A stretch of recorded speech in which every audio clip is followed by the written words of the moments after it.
আমার দুষ্টু মিষ্টি বন্ধুরা, কি খবর তোমাদের? এই শীতে তোমাদের অনেক কষ্ট হইতেছে আমি জানি, তাই তোমাদের কষ্ট দূর করার জন্য আমি শিমু চলে এসেছি নতুন একটি মজাদার গল্প নিয়ে। আর আজকে এই গল্পটি শুনলে তোমাদের পাইপ দিয়ে ঝরনার মতো পানি বের হয়ে যাবে এবং তোমরা কিছুটা উষ্ণ অনুভব করবে। তাহলে চলো কথা না বাড়িয়ে আজকে গল্পটি শুরু করি।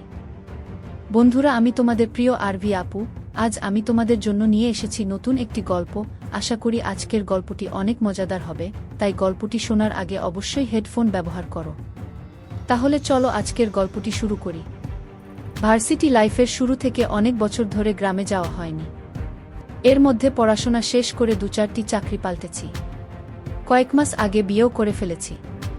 ছোটবেলা থেকেই মফস্বলের মাটির সোদা গন্ধ আমার প্রিয়। একসময় স্কুলের ছুটি শেষ হয়ে গেলেও মায়ের কাছে আরও 2-4 দিন থাকার বায়না ধরে কান্নাকাটি করতাম।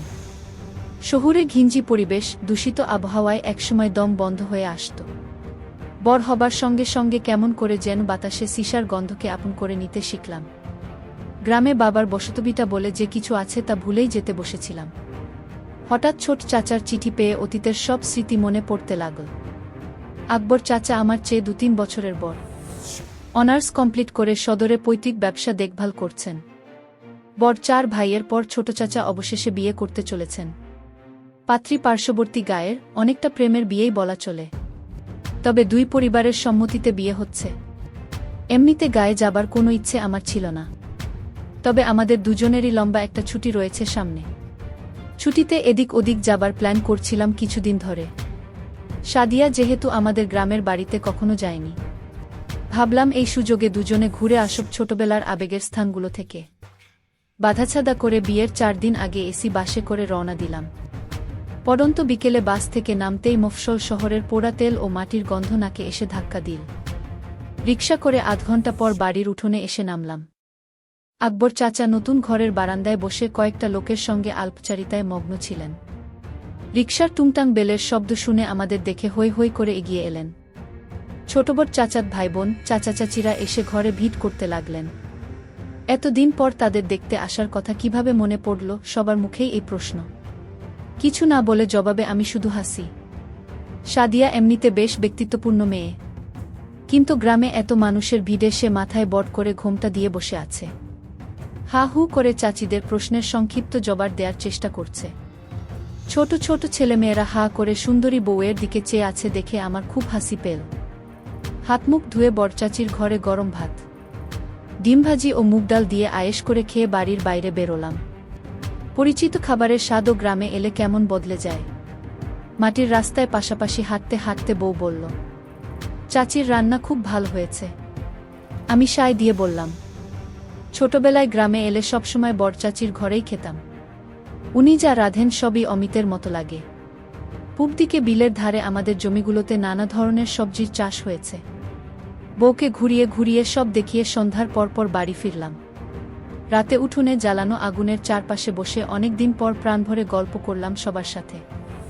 সাদিয়াও এর মধ্যে গায়ের সহজ সরল মানুষগুলোর সঙ্গে মানিয়ে নিয়েছে।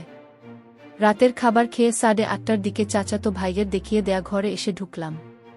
বিয়ে উপলক্ষে অনেক মেহমান হাজির হয়েছে। আমার ঘরে 2 দিন আগে অন্য কোনো অতিথির ঠাঁই হয়েছে, তাই মেজো চাচার ঘরে আমাদের জায়গা হয়েছে। মেজো চাচার নতুন ঘরে ঢুকে দেখি আমাদের ব্যাগগুলো এখানে এনে রাখা। ঘরে আসবাবপত্র তেমন কিছু নেই। পাকা নতুন ঘরটিতে চাচা এখনো উঠেননি বলে মনে হচ্ছে। ঘরের মাঝখানে সেগুন কাঠের বিশাল খাট। নতুন খাট থেকে বার্নিশের গন্ধ বেরোচ্ছে। খাটে বিছানো পরিষ্কার চাদরের দিকে তাকিয়ে ধপ করে গা এলিয়ে দিতে মনে চাই, তবে তা করা সম্ভব নয়। বট খাট বলে লম্বালম্বিভাবে শোয়ার ব্যবস্থা না করে পাশাপাশি 4টি বালিশ রাখা হয়েছে। অনেক অতিথি ইতোমধ্যে চলে আসায় বেড শেয়ারিং না করে উপায় নেই। বিছানায় তখন একটি মহিলা ও পুরুষ একপাশে শুয়ে নিজেদের মধ্যে কথা বলছে। আমাদের দেখে লোকটি নিজের পরিচয় দিল। ছোট চাচার বন্ধু, নাম সোহেল। মহিলাটি তার স্ত্রী। লোকটি বেশ মিশুক ধরনের। তাদের বয়সও আমাদের মতোই হবে আন্দাজ করলাম। এটা সেটা নিয়ে কথা বলতে বলতে শুয়ে পড়লাম। সাদিয়া মাঝখানে মহিলাটির পাশে, আমি খাটের পায়ের দিকে শুলাম। সোহেল দম্পতিও আমাদের মতো জার্নি করে ক্লান্ত। বেড সুইচ টিপে লোকটি বাতি নিভিয়ে দিলে চোখ বুঝলাম। 9টার সময় ঘুমানোর অভ্যাস আমাদের নেই। বাসায় ফিরতে ফিরতেই কখনো কখনো 9টা বেজে যায়। বাইরের ঝি ঝি পোকার ডাক আর নতুন পরিবেশে এত তাড়াতাড়ি ঘুম ধরবে বলে মনে হলো না। আধ ঘন্টার মতো শুয়ে থাকার পর শরীরের ম্যাজম্যাজে ভাব কমে এল। না ধরছে ঘুম, না গল্প করা যাচ্ছে বউয়ের সঙ্গে। বিরক্ত হয়ে অন্ধকারে হাত বাড়িয়ে সাদিয়াকে খোঁচা দিলাম জেগে আছে কিনা বোঝার জন্যে। আন্দাজ করে ঘাড়ের দিকে হাত বাড়ালাম, কিন্তু নরম কিছু ঠেকল হাতে। সাদিয়া একটু নড়ে উঠল। ক্লান্তিতে সারাদিন বউয়ের সঙ্গে কিছু করার কথা মাথায় আসেনি। হঠাৎ করেই প্রেমিক মন জেগে উঠল। হাত মুঠো করে শুরু করলাম। অন্য হাত রাখতেই সাদিয়া কাত হয়ে আমার দিকে ঘুরে এল। বালিশে মাথা ঘষ্টে ঘষ্টে বামে সরে এলাম। বউয়ের কপালে ঠেকল। গোল করে ঠান্ডা চকাস শব্দে খেলাম। মাথার উপর ঘটকটিয়ে ফ্যান ঘুরছে। আওয়াজ অন্যদের শুনতে পাবার কথা নয়। শেষবার যখন গ্রামে এসেছিলাম তখনও বিদ্যুৎ ছিল না। বছর 4 আগে পল্লী বিদ্যুতের আওতায় মানুষ কৃত্রিম আলো বাতাসের দেখা পায়। কপালের পর নাকের ডগায়, গালের মসৃণ চামড়া হয়ে সাদিয়ার শুষ্ক নরম ভিজিয়ে খেতে শুরু করলাম। খেতে খেতে বউয়ের বাম হাতের জোর বাড়ালাম। বউ নিজ থেকেই এক হাত নামিয়ে সামনেটায় হাতটাতে শুরু করল। কবজির চাপ পড়ায় গিট খুলে আপনা থেকে হটকে গেল। অন্ধকারে 2 আঙুলে খুলতে পারলাম না। নড়াচড়ার ফলে খাট মাঝে মাঝে ক্যাচকাচিয়ে উঠছে। অপর পাশে শুয়ে থাকা দম্পতিটিও সম্ভবত দেরি করে ঘুমিয়ে অভ্যস্ত। তারাও এপাশ ওপাশ করে ঘুমানোর চেষ্টা করছে বলে মনে হলো। মুখ ছাড়িয়ে পেছনে সরে এসে হাঁটুতে ভর দিয়ে বসলাম। বিছানা থেকে নামতে নামতে ভাই বললেন, বাইরে যাবা? গেলা আসো। খাট থেকে নেমে স্যান্ডেল পায়ে দিয়ে তার পেছন পেছন বাইরে বেরোলাম। গ্রামে এলে আর যাই হোক বেওয়ারিশ স্যান্ডেল পেতে অসুবিধা হয় না। ঘরের পাশে উঠোনের এক কোণে দাঁড়িয়ে চাচার বন্ধুটি সিগারেট ফুঁকছে। আমি কাছে যেতেই গোল্ড লিফের প্যাকেটটি বাড়িয়ে দিল, সঙ্গে লাইটার। একটি শলাকা টেনে ঠোঁটে চেপে আগুন ধরিয়ে ভুস ভুস করে ধোঁয়া ছাড়তে শুরু করলাম। শেষ করতে পারো নাই? আঙুলের ফাঁকে সিগারেট রেখে আমার দিকে তাকিয়ে প্রশ্ন করলেন। হু, আমি বুঝতে পারলাম না। বুঝো নাই? হার্ট হয়েছিল তোমারটা, বলে আমার লুঙ্গির দিকে নির্দেশ করলেন। সুতি কাপড়ের সামনের দিকটা একটু বেশি উঁচু হয়ে আছে। ও হাহা, আপনি লাইট জ্বালিয়ে ফেললেন তাই? আমি বিব্রত ভঙ্গিতে হাসার চেষ্টা করলাম। No problem, what happens? আমরাও ভাবছিলাম তোমরা ঘুমিয়ে পড়েছ। কতক্ষণ ধরে করতেছিলা? এই তো কয়েক মিনিট। হাত দিয়ে অবাধ্য শাবল চেপে ধরতে ধরতে বললাম। উনি সেটি লক্ষ্য করলেন। চাপ লাগতেছে। আমি বউকে নিয়ে বাইরে দাঁড়াই, তোমরা শেষ করে আস। আরে না না, সমস্যা নাই ভাই। ভাইজের অতি উৎসাহ দেখে বিডমি খেলাম। আচ্ছা, সারা রাত তো বাকি আছে। হে হে বলেই বাম হাতে লুঙ্গির উপর দিয়ে নিজের শাবলটা কচলাতে শুরু করলেন। ফ্রেশ হয়ে আসা দরকার, বলে পশ্চিম দিকের অন্ধকারে হারিয়ে গেলেন। শুধু সিগারেটের আগুনের ছোট্ট বিন্দুটি চোখে পড়ছে। সোহেল ভাই ফিরে আসার পর অনেকক্ষণ ধরে আধো অন্ধকার উঠোনে দাঁড়িয়ে আলাপ চল। উনি চট্টগ্রামে একটি বহুজাতিক কোম্পানিতে চাকরি করেন। আকবর চাচা চট্টগ্রাম বিশ্ববিদ্যালয়ে পড়ালেখা করার সময় তার সাথে পরিচয় হয়। বাবা মা ঢাকায় থাকেন, উনি পড়াশোনা শেষ করে চট্টগ্রামেই চাকরি নিয়েছেন। আমাদের মতোই 6-7 মাস আগে বিয়ে করেছেন। তবে আমাদেরটি প্রেমের বিয়ে হলেও তাদেরটি পারিবারিকভাবে হয়েছে। সোহেল ভাই আমাদের চেয়ে কয়েক বছরের বড়, তবে উনার স্ত্রী আমার চেয়ে বয়সে ছোট। কথা বলতে বলতে দুজন বেশ সহজ হয়ে এলাম। কেউই কিছুক্ষণ আগের বিব্রতকর পরিস্থিতির কথা আর তুললাম না। সিগারেট শেষ করে বাথরুম হয়ে কলে ঠান্ডা পানিতে হাত মুখ ধুয়ে নিলাম। সোহেল ভাই বললেন, ওরা হয়তো লজ্জা পেয়ে আসছে না। আমার হাতে সিগারেটের প্যাকেট আর লাইটার দিয়ে ভেতরে গিয়ে নিজের স্ত্রী আর সাদিয়াকে ডেকে নিয়ে এলেন। বিরাট উঠানের চারপাশে সব চাচাদের আলাদা আলাদা ঘর। বাড়ির পশ্চিম কোণে বাঁশবাগানের পাশে পাকা বাথরুম এবং চাপকল। সাদিয়া এবং ভাবি মাথায় কাপড় দিয়ে আমাদের দিকে না তাকিয়ে সেদিকে চলে গেল ফ্রেশ হতে। ওরা ঘরে ঢুকে গেলে আমরাও ভেতরে এসে দরজা দিলাম। ক্লান্তিকর দিনের শেষে ভালোবাসায় সিক্ত তরল নিঃসরণ করতে না পেরে অতৃপ্তি নিয়ে ঘুমালাম। তাড়াতাড়ি ঘুমানোর পরও সকাল 8টায় ঘুম ভাঙল। জেগে উঠে দেখি সোহেল ভাই বা ভাবি কেউ বিছানায় নেই। সাদিয়া ঘরের এক কোণে রাখা ড্রেসিং টেবিলের সামনে বসে চুল ঠিক করছে। রাতের বিব্রত ভাব উবে গিয়ে খুশি খুশি ভাব দেখা দিয়েছে মুখ জুড়ে। চাচাত বোনেরা বলেছে নাস্তার আগে ওকে নিয়ে গ্রামে ঘুরতে বেরোবে, তাই হালকা সাজগোজ করে নিচ্ছে। বড় দুই চাচি ৩-৪ পদের পিঠা বানাচ্ছেন অতিথিদের জন্য। সকালের মৃদু ঠান্ডা বাতাস, ঘন কুয়াশায় ভাপ ওঠা পিঠা মন্দ লাগবে না।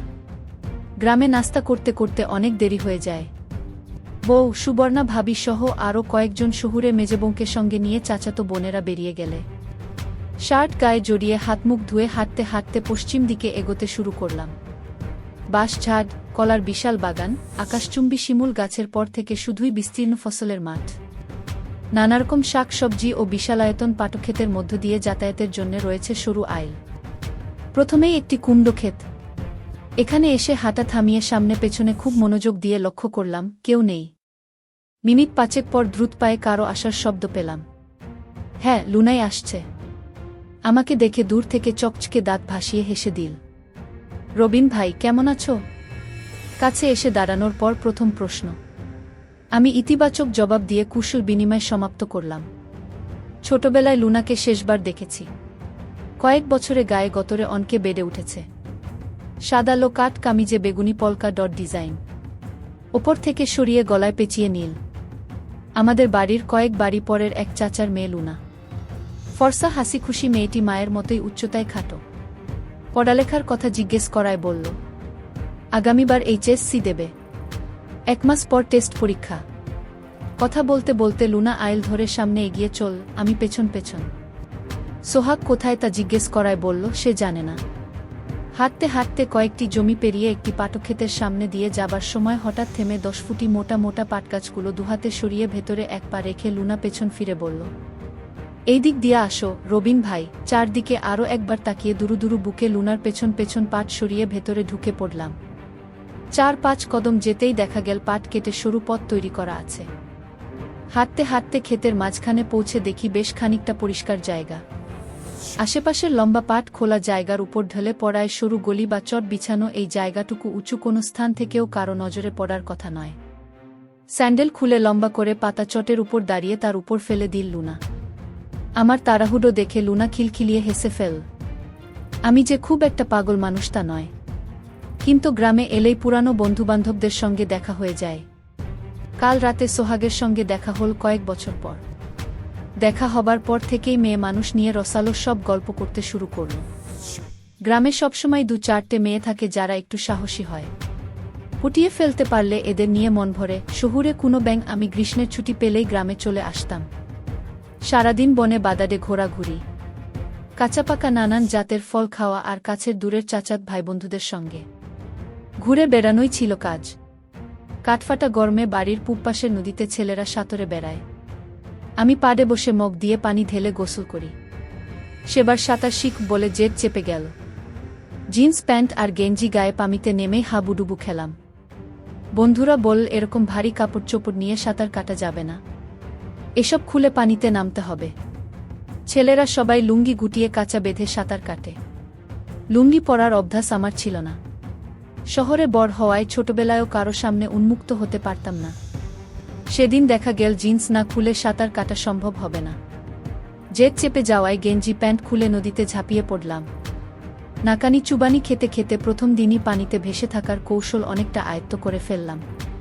পাড়ে এসে উঠার পরপর ঘাটে দাঁড়ানো কিশোরী মেয়েরা আমাকে দেখে মুখ টিপে হাসতে শুরু করল। এত বছরে আমাকে কাপড় ছাড়া গোসল করতে দেখেনি কেউ। আজ সাঁতার কাটার লোভে দিগম্বর হয়েছি বলে বয়স্ক চাচিরাও কৌতুকপূর্ণ চোখে তাকান।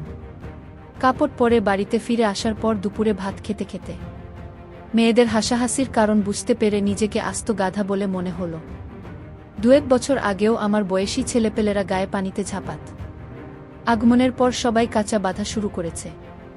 আমি সেটি খেয়াল না করে লোমে ঘেরা চিমসানো মেয়েদের সামনে পড়ায় তারা এভাবে হেসেছে। খাওয়া দাওয়া যেমনি বড় চাচির ঘরে করতাম, রাতে ঘুমানোর বেলায়ও এঘর ওঘরে বন্ধুদের সঙ্গে থাকতাম। সেদিন রাতে বিছানায় শুয়ে ৪ জন গল্প করছি। কথায় কথায় সোহাগ সাঁতারের কথা তুলল।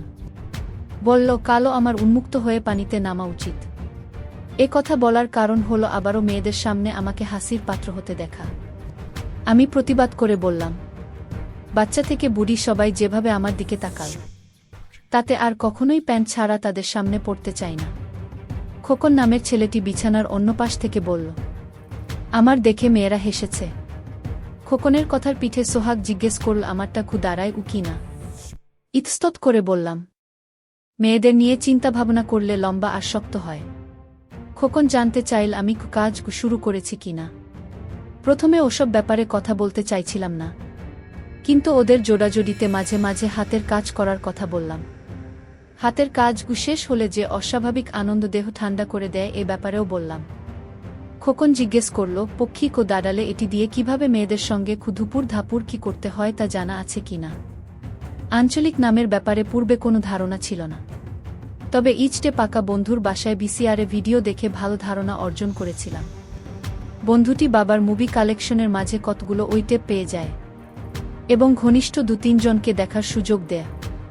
খোকনকে বললাম, দুপুর ধাপুর কি করার পদ্ধতি জানা থাকলেও কখনো করার সুযোগ হয়নি। শুনে ওরা অন্ধকারে কিছুক্ষণ মুখ চাওয়া চাওয়ি করল। খোকন বলে উঠল, কাইলকা দুপুরে আমাগোলগে আইবা গোছল কইরা, তোমারে মজার জিনিস দেহামু। আপনার বউ কই রবিন ভাই? শক্ত কাপড়ের প্রশ্ন শুনে কল্পনা থেকে বাস্তবে ফিরে এলাম। বাড়ির মেয়েদের সাথে ঘুরতে গেছে মনে হয় বলতে বলতে টেনে তুলতে শুরু করলাম। লুনা হাত উঁচু করে তুলে ধরে সাহায্য করল। আপনার বউ নাকি খুব সুন্দর, আমারে দেখাইবেন না? ডান হাত পেছনে এনে দিয়ে লুনা জিজ্ঞেস করল। হু, আজকা আইসা পইডো বিকাল কইরা, আলাপ করাইয়া দিমুগ। কাপা ধরা গলায় জবাব দিলাম। বন্ধুরা, তোমরা যারা পুরো গল্পটি শুনেছ তাদের জন্য অসংখ্য ধন্যবাদ। পরবর্তী পর্বে আমার নাম্বার দেওয়া হবে এবং তোমরা সবাই আমার সাথে ভিডিও কলে কথা বলতে পারবে। শুধুমাত্র যারা আমার ভিডিওগুলো সম্পূর্ণ দেখবে তারাই আমার নাম্বার পাবে।